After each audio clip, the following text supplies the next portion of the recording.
Selamat pagi saudaraku yang dikasihi Tuhan. Kembali saya mengajak saudaraku menaikkan pujian penyembahan kita.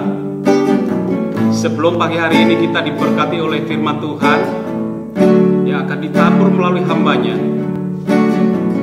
Selamat memperingati hari kenaikan Tuhan Yesus Kristus.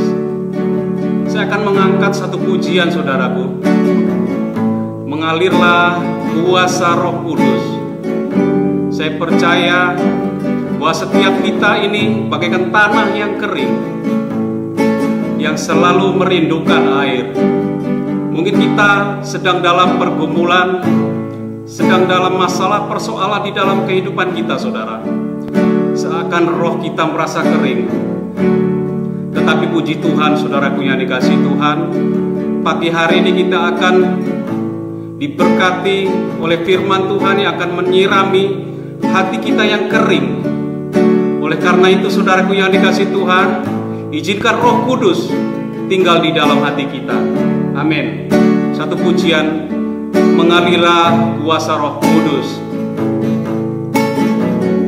Bagaikan tanah kering yang merindu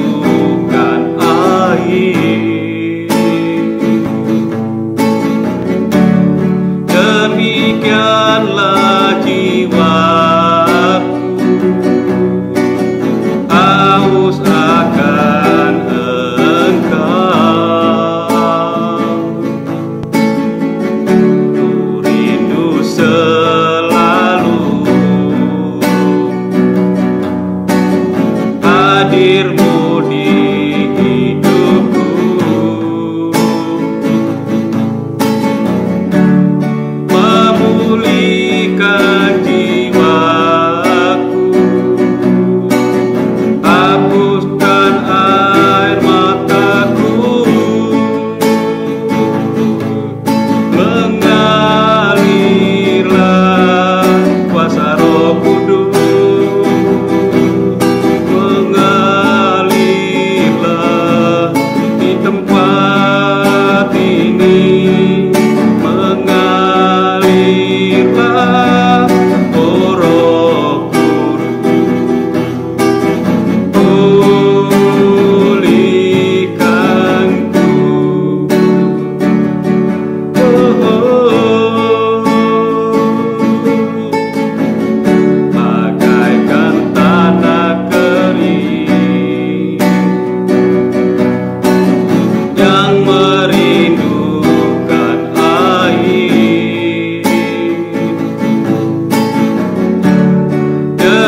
Demikianlah jiwaku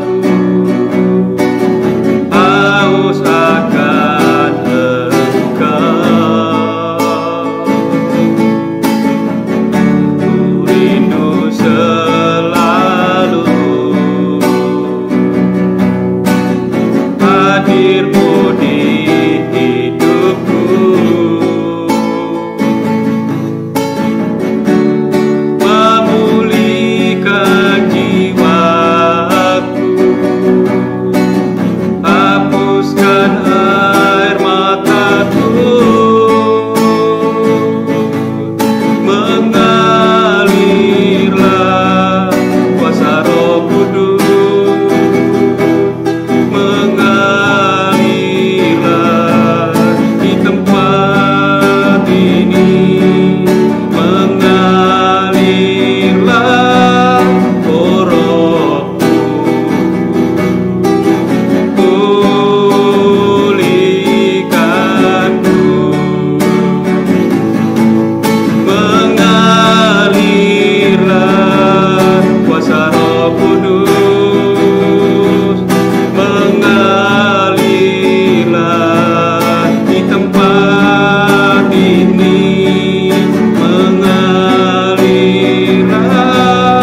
Pujikan namanya.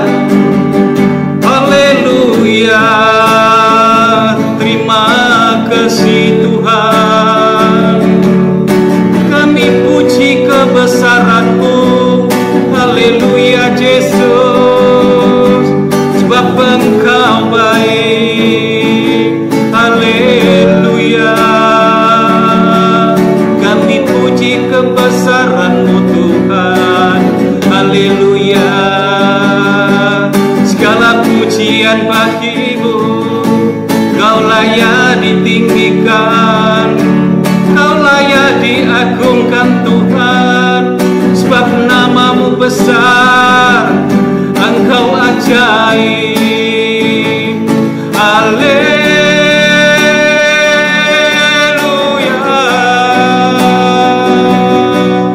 Engkau perkasa, Engkau mulia.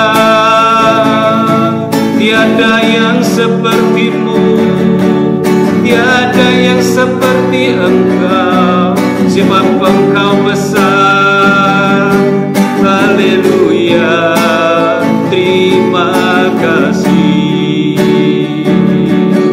Haleluya. Terima kasih Bapa. Kami rindu Engkau Tuhan.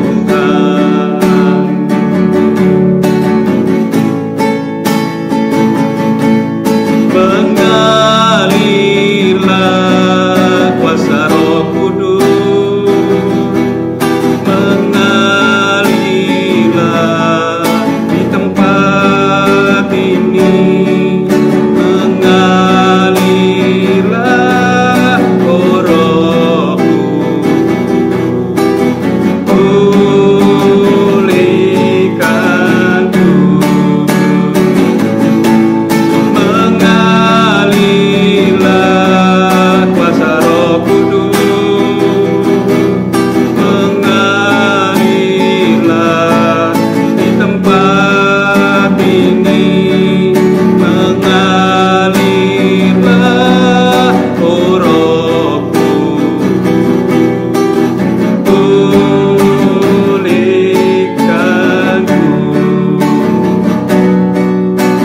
sembuhkanku,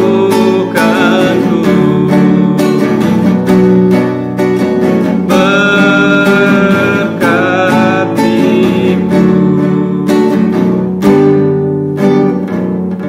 Saya persilakan kepada hambanya.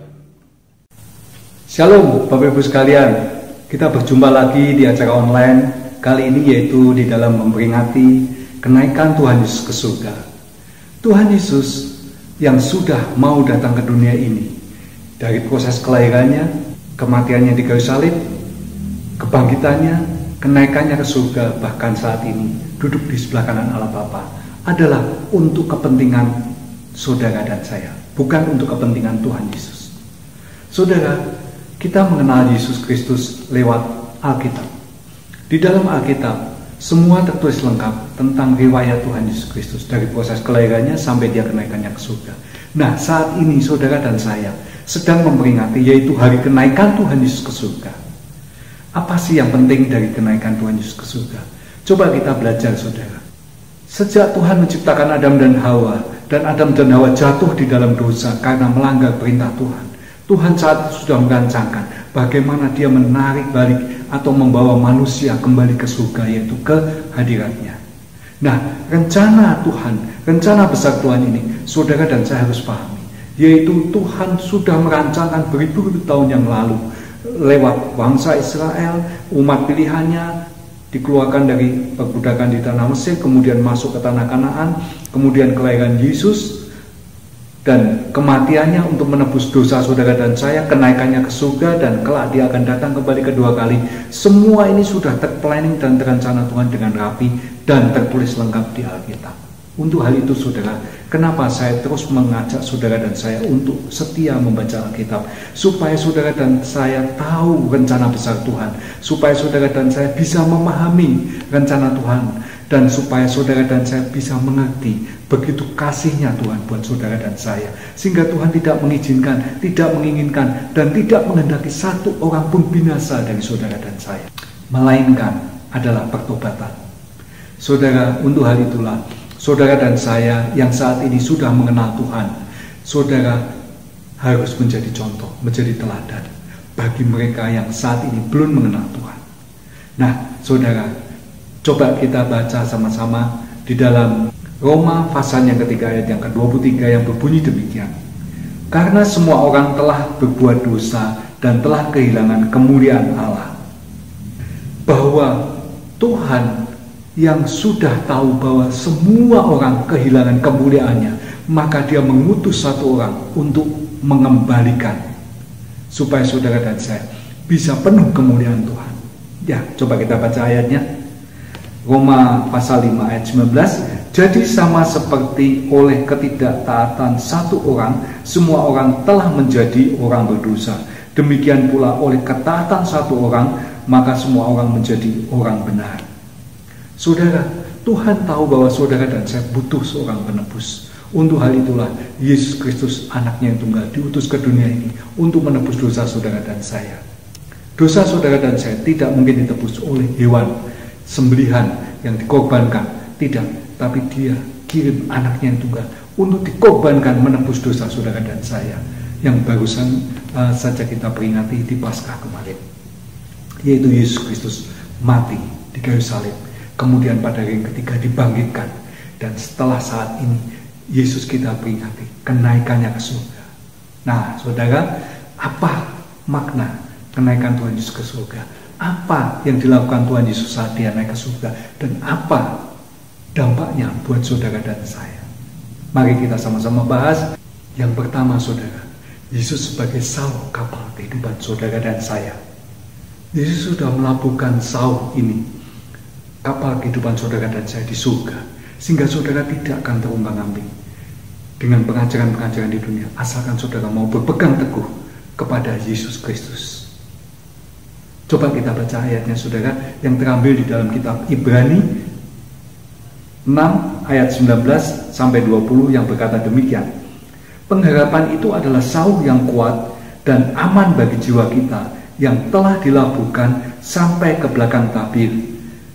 Ayat yang ke-20, di mana Yesus telah masuk sebagai perintis bagi saudara dan saya, bagi kita, ketika ia menurut peraturan Melkisedek menjadi imam besar sampai selama-lamanya. Saudara, kalau saudara mempelajari tentang perjanjian lama sampai perjanjian baru, di situ tertulis jelas sekali bahwa seorang imam besar diperlukan bagi bangsa Israel, yaitu untuk membuat perdamaian dosa-dosa bangsa Israel di hadapan Tuhan. Nah, untuk hal inilah Yesus sebagai imam besar saudara sekarang ini, yang memperdamaikan dosa saudara dan saya, yang menghapus dosa saudara dan saya, dan dia sudah melakukan sauk itu ke surga, sehingga saudara mempunyai jalan menuju ke surga dengan lancar. Amin, saudara. Nah, itulah yang pertama tujuannya, yaitu Yesus melakukan sauk. Nah, coba kita pelajari lebih dalam lagi tugas seorang imam besar, yaitu dia wakil dari bangsa Israel untuk berjumpa dengan Tuhan di ruang Maha Kudus, ruang Maha Suci. Kita coba perhatikan gambarnya, saudara, supaya kita lebih jelas lagi. Nah, ini gambarnya. Di dalam hal ini, itu ada yang namanya pelataran, yaitu halaman luar, dan ruang Maha Suci di bagian paling dalam. Nah, antara pelataran dan ruang Maha Suci, di situ ada ruang suci. Nah, hanya imam besar 1 tahun sekali boleh masuk ke ruang Maha Suci, yaitu sebagai wakil dari bangsa Israel untuk berjumpa dengan Tuhan, akan masuk ke ruang Maha Kudus atau Maha Suci untuk mempersembahkan korban tahunan kepada Tuhan. Nah, saudara, di balik tabir ruang Maha Suci, kalau misalnya imam tadi tidak mempersiapkan diri dengan baik, atau tidak tahir, atau tidak suci, atau tidak kudus, maka dia akan mati. Coba kita baca ayatnya sama-sama di Imamat 16 ayat yang kedua. Berbunyi demikian, firman Tuhan kepadanya, katakanlah kepada Harun kakakmu supaya ia jangan sembarang waktu masuk ke dalam tempat kudus di belakang tabir. Ke depan tutup pendamaian yang di atas tabir, supaya jangan ia mati. karena aku menampakkan diri dalam awan di atas tutup pendamaian. Saudara, coba kita bayangkan, tugas imam besar saat itu sungguh berat. Kalau dia tidak kudus atau tidak suci, dia akan mati di dalam. Nah, saat dia berjumpa dengan Tuhan, kondisi seperti inilah yang sangat-sangat Tuhan pertimbangkan buat saudara dan saya kelak. Karena kondisinya kalau orang sekarang bilang terlalu ribet, sehingga Tuhan mengirimkan Yesus Kristus sebagai korban, tidak 1 tahun sekali, tapi selama-lamanya bagi saudara dan saya yang percaya dan mau mengikut Dia. Amin, saudara. Yesus Kristus sudah melabuhkan sauh di belakang tabir.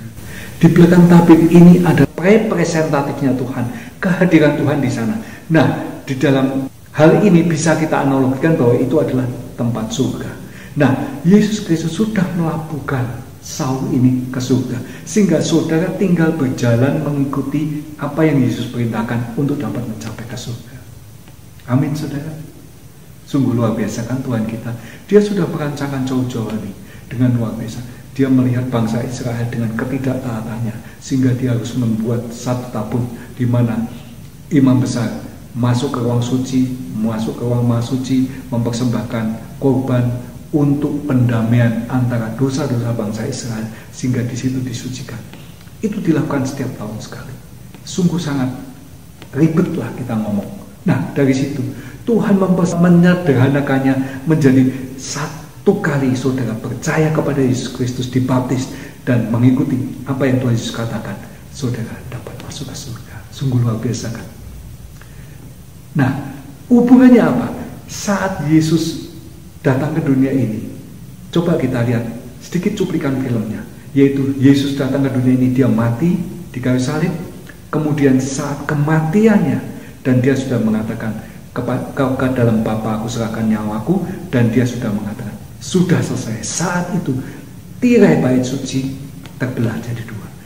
Tirai penyekat antara ruang suci dan ruang maha suci terbelah jadi dua. Artinya tidak ada lagi pembatas antara ruang suci dan ruang maha suci, sehingga saudara dan saya yang Yesus sudah melakukan sauh di balik tabir di ruang maha suci, saat ini sudah terbelah tirai itu, saudara bisa dengan gampang masuk ke surga lewat Yesus Kristus. Sehingga ada ayat yang tertulis di dalam Alkitab bahwa akulah jalan, kebenaran, dan hidup. Tidak ada satu orang pun dapat mencapai kepada Bapa, dapat sampai kepada Bapa kalau tidak melewati Yesus atau tidak melewati aku. Nah, di dalam hal inilah saudara dan saya, kita dapat mencapai ke surga kalau saudara dan saya lewat Yesus, atau saudara percaya kepada Yesus, atau saudara mau melakukan kehendak Yesus sebagai murid Yesus. Nah, setelah Yesus mati di kayu salib, dia dibangkitkan pada hari ketiga. Dia mempersiapkan dirinya untuk meninggalkan pesan kepada murid-muridnya, kemudian dia terangkat naik ke surga.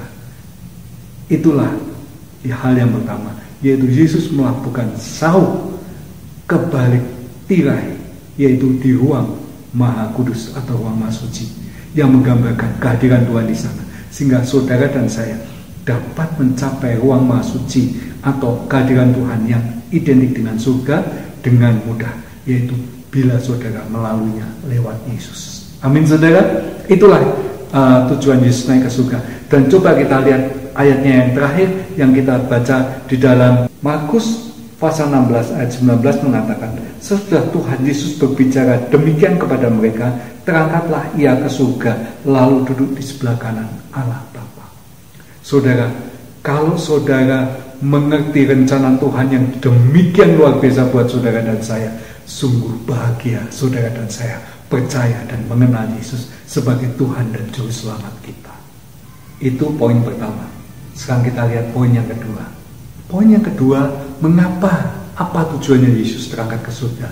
Yaitu untuk menyediakan tempat buat saudara dan saya di surga. Jadi yang pertama tadi adalah Tuhan Yesus melakukan sauh, artinya saudara dan saya dituntun untuk dapat mencapai surga. Dan setelah itu Tuhan Yesus menyediakan tempat buat saudara dan saya di surga. Dahsyat kan saudara? Rencana Tuhan tidak ada yang biasa-biasa saja. Tetapi rencana Tuhan adalah sungguh luar biasa buat saudara dan saya. Karena dia begitu mengasihi saudara dan saya. Sehingga dia tidak menginginkan kebinasaan saudara dan saya. Tapi dia inginkan saudara dan saya bisa bersama-sama dengan dia untuk mencapai surga. Dan hidup bersama-sama dengan Tuhan di surga sampai selama-lamanya. Haleluya. Yang kedua yaitu saudara disediakan tempat oleh Tuhan Yesus. Coba kita baca ayatnya ya. Yang kita ambil dalam kitab Yohanes pasal yang ke-14 ayat 1 dan 2 yang berkata demikian. Janganlah gelisah hatimu, percayalah kepada Allah, percayalah juga kepadaku. Di rumah Bapakku banyak tempat tinggal. Jika tidak demikian, tentu aku mengatakannya kepadamu. Sebab aku pergi ke situ untuk menyediakan tempat bagimu. Saudara, kalau saudara mempunyai tempat di surga, berarti saudara berasal dari surga. Ayat ini sebetulnya ditujukan Yesus untuk murid-muridnya. Saat ini saudara dan saya bukankah juga murid-murid Yesus? Berarti ayat ini untuk saudara dan saya. Yang mana saudara dan saya dikehendaki Tuhan. Saudara berasal dari surga dan saudara harus kembali ke surga. Untuk hal itu Tuhan akan menyediakan tempat di surga buat saudara dan saya. Sejak kejatuhan manusia yang pertama yaitu Adam dan Hawa jatuh ke dalam dosa sehingga diusir dari Taman Firdaus. Setelah itu surga kosong, tidak ada manusia di sana. Untuk hal itu, pada mulanya Adam dan Hawa berasal dari surga. Dan setelah saudara dan saya lahir di dunia ini, saudara dan saya pun cikal bakal Adam dan Hawa yang berasal dari surga, sehingga saudara harus kembali ke surga. Untuk hal itu, coba kita baca ayatnya saudara. Supaya saudara ngerti kenapa saudara di dunia ini dibenci. Kenapa saudara di dunia ini dianiaya. Kenapa dunia tidak bisa menerima saudara dan saya. Untuk hal itu kita perlu dikuatkan oleh ayat ini. Yang terambil di dalam Yohanes pasal 15 ayat 18-19 yang mengatakan bahwa jikalau dunia membenci kamu, ingatlah bahwa ia telah lebih dahulu membenci aku daripada kamu. Sekiranya kamu dari dunia, tentulah dunia mengasihi kamu sebagai miliknya. Tetapi karena kamu bukan dari dunia, melainkan aku telah memilih kamu dari dunia, sebab itulah dunia membenci kamu. Saudara, dunia pasti tidak senang dengan saudara dan saya. Karena saudara dan saya bukan milik dunia. Saudara dan saya adalah miliknya Tuhan.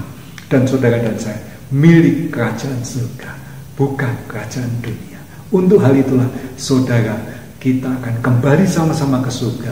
Kalau sudah tiba waktunya, saudara dan saya akan bersuka cita di surga bersama Yesus sampai selama-lamanya. Amin saudara. Inilah tujuan utama Yesus menyediakan tempat buat saudara dan saya, supaya saudara dan saya tidak hanya punya rumah di dunia ini, tapi saudara kelak juga punya rumah di surga. Saudara, kalau saudara maaf kata, saudara kaya diberkati dengan luar biasa, saudara uang berlimpah-limpah, saudara bisa membeli rumah 2, 3, 4 sampai berapapun yang saudara inginkan, saudara bisa membelinya. Ingat saudara, bahwa itu hanya sementara. Saudara hanya tempati, tidak hanya satu rumah, tapi satu kamar. Betul? Saudara walaupun rumahnya ada 10, saudara tidak bisa menempatinya semua di dalam satu waktu kan? Saudara juga tidak bisa menempati kamar yang jumlahnya puluhan atau bahkan ratusan di dalam satu waktu kan? Saudara hanya bisa menempati satu kamar. Untuk hal itu saudara pun terbatas, bahwa saudara hanya bisa menikmati seumur hidup saudara di dunia ini, yaitu mungkin 70, 80, 90, maksimal 100 tahun. Mungkin ada yang lebih sampai 110, 120, tapi itulah umur saudara di dunia ini, maksimal hanya ratusan tahun, 150 tahun deh. Nah, dari hal ini saudara dan saya harus mempunyai rumah di surga, yang mana tidak kita pakai untuk 100 tahun, 200 tahun, 300 tahun, tetapi selama-lamanya bersama Yesus. Amin saudara. Inilah cita-cita yang saudara harus terus ingat, terus saudara katakan di dalam hati saudara. Aku harus punya rumah di surga. Caranya gampang. Caranya perlu mengikuti apa yang Tuhan katakan, yang sudah tertulis di dalam kitab suci, yaitu percaya kepada Tuhan Yesus Kristus, saudara mau dibaptis, dan saudara mengikuti apa yang tertulis dalam Alkitab, yaitu setia membaca Alkitab, dan setelah itu saat saudara mati, saudara masuk ke surga. Gampang bukan? Nah saudara, kalau hari ini saudara belum percaya kepada Tuhan Yesus, pas saudara melihat acara di YouTube ini, ingat, Tuhan Yesus mengasihi saudara, siapapun saudara. Selama saudara masih disebut manusia, Tuhan Yesus mengasihi saudara dan saya. Amin saudara. Untuk hal itulah Tuhan tidak menghendaki kematian, kebinasaan saudara, tapi Tuhan menghendaki kehidupan kekal saudara bersama Tuhan Yesus di surga. Untuk hal itu percayalah kepada Tuhan Yesus supaya saudara bisa selamat sampai ke surga. Yang pertama, Tuhan Yesus sudah melakukan sauk di balik tabir, yang mana itu lambang kehadiran Tuhan di sana, yaitu identik dengan surga.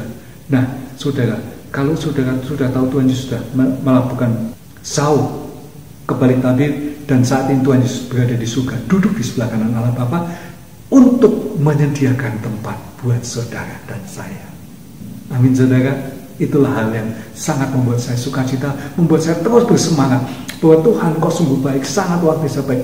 Aku di dunia ini mempunyai rumah walaupun tidak besar, tapi aku yakin percaya bahwa kelak saat aku di surga, aku punya rumah yang sangat besar, yang sangat luar biasa bagus, dan aku akan pakai selama-lamanya. Rumahku di dunia ini aku pakai mungkin 10 tahun, 20 tahun, 30 tahun, 40 tahun, 100 tahun, tapi rumahku di surga aku akan pakai selama-lamanya bersama dengan engkau, karena tanpa engkau aku tidak akan hidup. Amin saudara. Sungguh satu hal yang membuat saudara dan saya harus tetap bersemangat. Amin.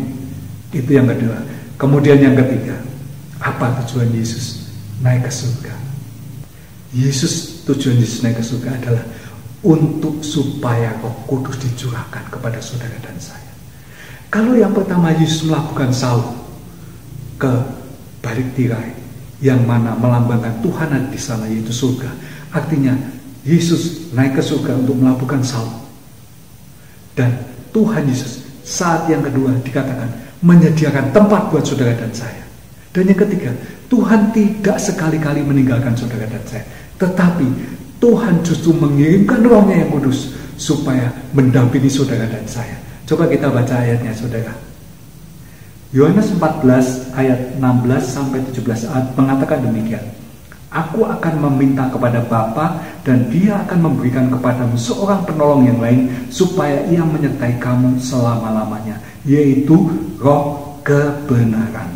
Saudara, Tuhan yang sudah sampai ke surga, terangkat sampai ke surga, duduk di sebelah kanan Allah Bapa, Dia minta kepada Bapa supaya mencurahkan Roh-Nya yang kudus untuk mendampingi saudara dan saya, yaitu Roh kebenaran, supaya Dia mengajar saudara, mengingatkan saudara akan kebenaran firman Tuhan, sehingga saudara bisa berjalan lurus, tidak melenceng ke kiri kanan di dalam jalannya Tuhan, sampai kepada sauk yang sudah dilakukan Tuhan di surga, yaitu jalan kehidupan mencapai surga. Amin saudara. Dari hal inilah saudara, serangkaian acara yang Tuhan sudah rancangkan dari saat Adam berbuat dosa sampai saudara dan saya sekarang ini, bagaimana supaya saudara dan saya sekarang ini dapat kembali ke surga seperti saat Adam berada di Taman Firdaus. Tidak ada dosa, tidak ada tangisan, tidak ada ratapan, tidak ada kesakitan, tidak ada kesedihan, semuanya sukacita, memuji dan memuliakan nama Tuhan. Bukankah ini yang saudara dan saya rindukan? Nah, bagaimana supaya saudara bisa sampai ke sini? Yang pertama yaitu saudara, Tuhan Yesus melakukan sauk sampai di belakang tirai. Saat Tuhan Yesus mati di atas kayu salib, tirai bait Allah terbelah, sehingga tidak ada lagi pemisah antara ruang suci dan ruang maha suci. Ruang maha suci melambangkan kehadiran Tuhan di sana, yaitu surga. Nah, Tuhan Yesus sudah melakukan di balik tirai sampai ke ruang maha suci. Berarti Tuhan Yesus sudah melakukan sauk sampai ke surga. Dan saat ini Tuhan Yesus berada di surga, duduk di sebelah kanan Allah Bapa untuk menyediakan tempat buat saudara dan saya. Nah, setelah saudara, Tuhan Yesus tidak ada di bumi, Tuhan Yesus meminta kepada Bapa untuk mengirimkan Roh-Nya yang kudus supaya mendampingi saudara dan saya.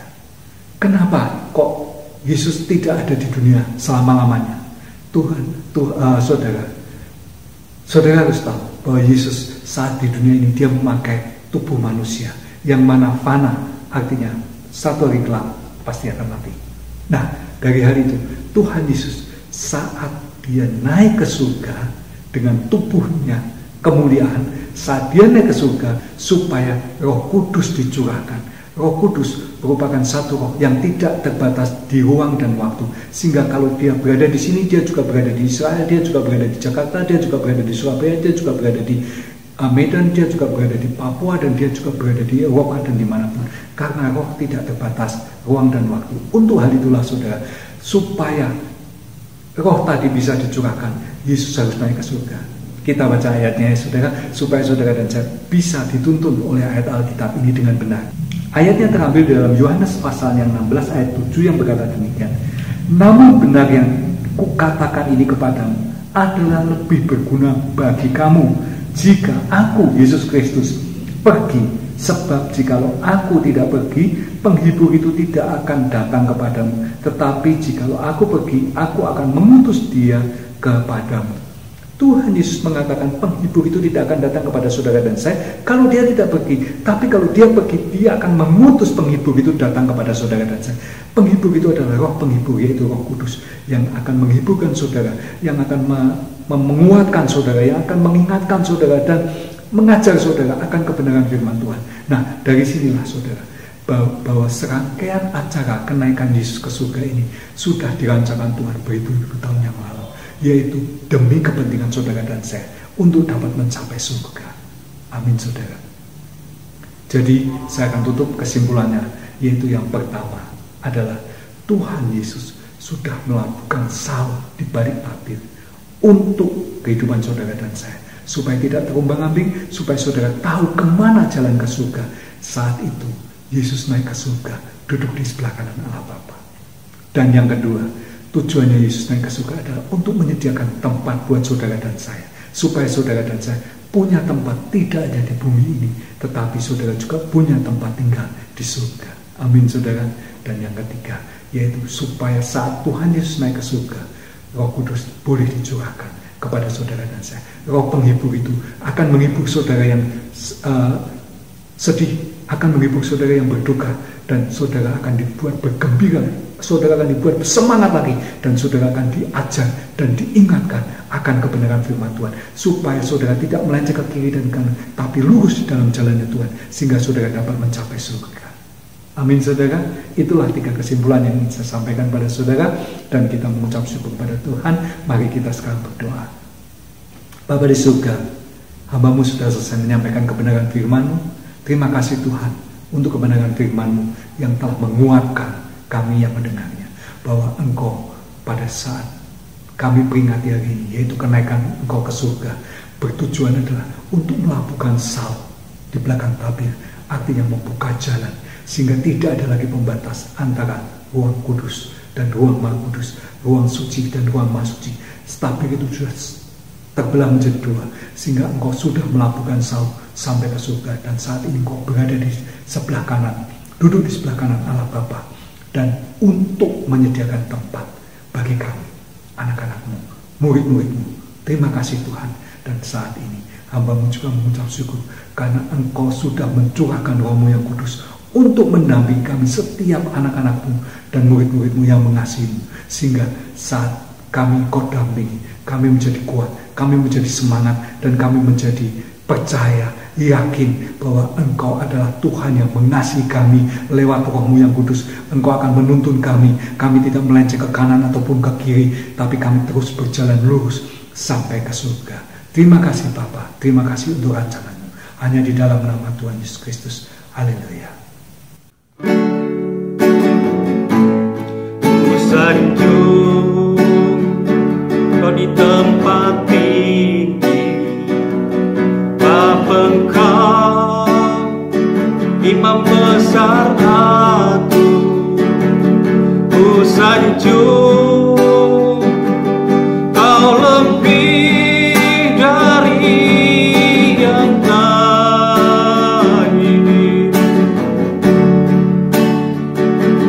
dan ku datang menyembah-Mu Yesus. Ku sanjung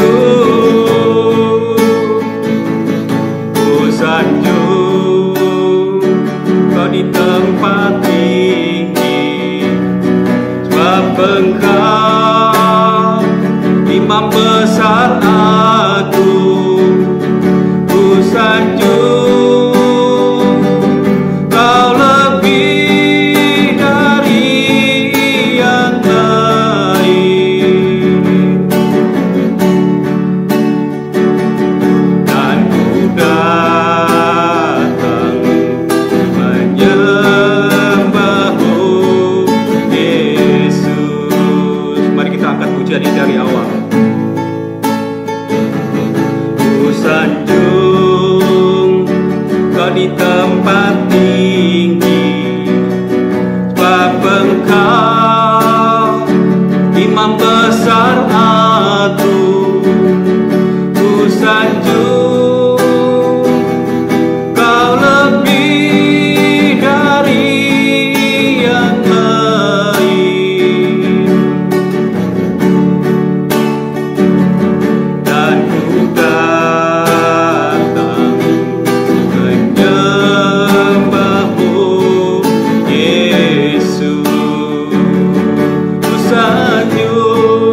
Mari kasih Tuhan, angkatlah kedua tangan, terimalah berkat daripada Allah Bapa, kasih dari Tuhan Yesus Kristus, dan persekutuan yang manis dengan Roh Kudus turun atas kita semua dari saat ini sampai selama-lamanya. Sampai Tuhan Yesus Kristus datang kedua kali, menjemput saudara dan saya, menjemput kita semua anak-anaknya dan murid-muridnya yang percaya kepadanya, untuk menjadi kepala dan bukan ekor, terus naik dan tidak turun. Apapun saja yang saudara dan saya lakukan untuk kemuliaan nama Tuhan, Tuhan buat berhasil dan beruntung di dalam nama Tuhan Yesus Kristus.